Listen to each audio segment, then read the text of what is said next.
पहचान का अधिकार या फिर नया विवाद। सुप्रीम कोर्ट में ट्रांसजेंडर कानून पर हुई बड़ी बहस।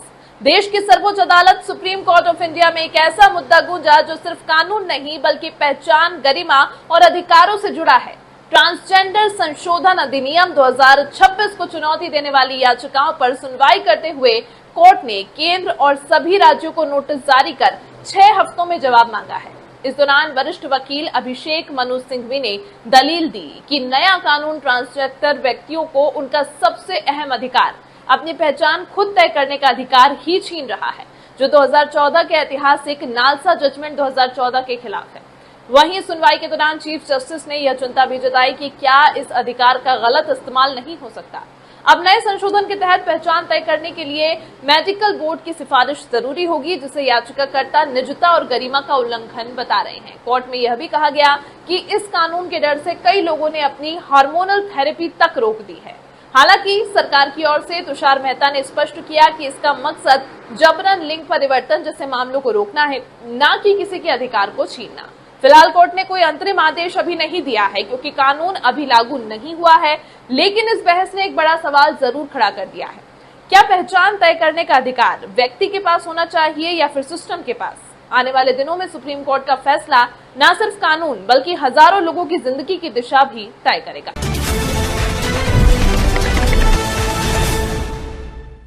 हम क्यों किसको प्रूफ करें हम ट्रांस?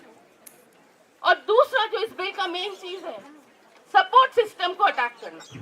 ट्रांसजेंडर एक्ट 2019 जिसमें ये था कि हम खुद डिसाइड करते हैं हमारा जेंडर क्या है, लेकिन ये जो 2026 में आया है इसमें एक मेडिकल बोर्ड होगा, डीएम होगा, वो तय करेंगे कि तुम ट्रांसजेंडर व्यक्ति हो या नहीं।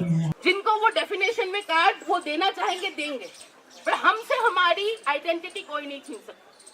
My mother is an advocate, yet she has no idea about any bill, any law, any act, any rules. And that is what we have to fight each and every day. Transgender व्यक्ति अधिकारों का संरक्षण संशोधन विधेयक 2026 को लेकर पूरे देश में भारी विरोध देखने को मिल रहा है। संसद से लेकर सड़क तक इस बिल के खिलाफ विरोध प्रदर्शन जारी है।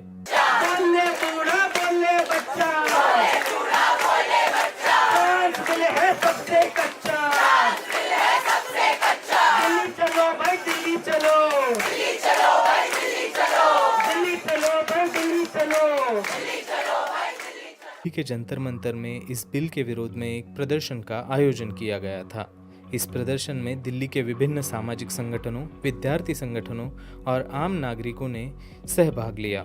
ट्रांसजेंडर एक्ट 2019 जिसमें ये था कि हम खुद डिसाइड करते हैं हमारा जेंडर क्या है, लेकिन ये जो 2026 में आया है इसमें एक मेडिकल बोर्ड होगा, डीएम होगा, वो तय करेंगे कि तुम ट्रांसजेंडर व्यक्ति हो या नहीं।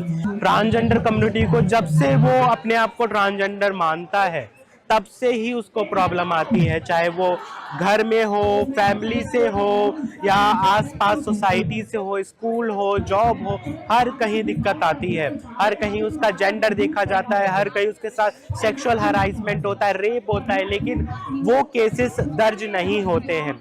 प्रदर्शनकारियों ने इस बिल को ट्रांस समुदाय के अधिकारों के खिलाफ बताया। उन्होंने आरोप लगाया कि यह बिल ट्रांस समुदाय के अधिकारों की रक्षा नहीं करता, बल्कि उन अधिकारों को छीनने का काम कर रहा है। मैंने जब पहली बार इस बिल के बारे में सुना तो मुझे लगा कि ये बिल पास नहीं होगा, क्योंकि ये बिल एक हमारे लिए काला कानून है, हमें जीते जी मार देना चाहता है। लेकिन ये बिल पास हो गया क्योंकि आजकल बीजेपी की सरकार की ही चलती है। हर कहीं आप देखा जाए तो बीजेपी की सरकार की चलती है, और ये बिल पास करने से पहले, इस बिल को लाने से पहले उन्होंने ट्रांस से पूछा ही नहीं, ट्रांस के पास आकर उन्होंने सवाल किए ही नहीं। साल 2019 के ट्रांसजेंडर कानून में ट्रांसजेंडर व्यक्ति की परिभाषा काफी व्यापक थी। उसमें स्वयं पहचान यानी सेल्फ आइडेंटिफिकेशन का अधिकार इस वर्ग को दिया गया था, लेकिन नए संशोधित बिल में ट्रांस समुदाय की आत्म पहचान की व्यवस्था को समाप्त कर दिया है और ट्रांसजेंडर व्यक्ति की परिभाषा को संकुचित रूप दिया गया है कि कोई लॉ हमको नहीं डिफाइन कर सकता, कोई पॉलिटिशियन हमको नहीं डिफाइन कर सकता, कोई पार्टी नहीं डिफाइन कर सकती, हमको हमारे अलावा कोई भी नहीं डिफाइन कर सकता, ना आज, ना कल, ना कभी और। ये सरकार बहुत दिनों से, बहुत समय से क्वियर राइट्स के अगेंस्ट है, ट्रांस राइट्स के अगेंस्ट है, एलजीबीटी गे राइट्स के अगेंस्ट है। मांग हमारी ये कि ये टोटली जो है अनएक्सेप्टेबल बिल है, इसको जो है कैंसिल किया जाए। और पहले जो बिल था वो इससे अच्छा था, इसमें वो था कि सेल्फ डिक्लेरेशन के बाद जो है हम अप्लाई कर सकते थे अपनी आइडेंटिटी के लिए, आईडी कार्ड के लिए, तो वो वाला बिल दोबारा से लाया जाए। इस नए बिल को लेकर लगातार सरकार का विरोध हो रहा है। लोकसभा में नेता प्रतिपक्ष राहुल गांधी से भी एक प्रतिनिधिमंडल ने मुलाकात की है और बिल के प्रति अपना विरोध जताया है। The first time we get to know about is 13th of March जब ये लोकसभा में टेबल हो चुका है। तो after getting tabled, मतलब वो टेबल होने के बाद भी sometimes when the motions are being put, we have an option or oppositions have an option to remove it altogether or to say that this is not to be tabled. Even that did not happen because there was no information. So they have not told anybody, they have not asked anybody, but किरण रिजिजू जी बोलते हैं कि 1 साल से consultation चल रहा था, लेकिन हमने पूछा कई लोगों से कि किनसे बात हुआ, कि सबने बोला हमसे तो पूछा नहीं है। तो किनसे कंसल्टेशन कर रहे थे, हमें पता है किससे कंसल्टेशन कर रहे थे, नागपुर से कंसल्टेशन करके ये बिल लेके आए हैं।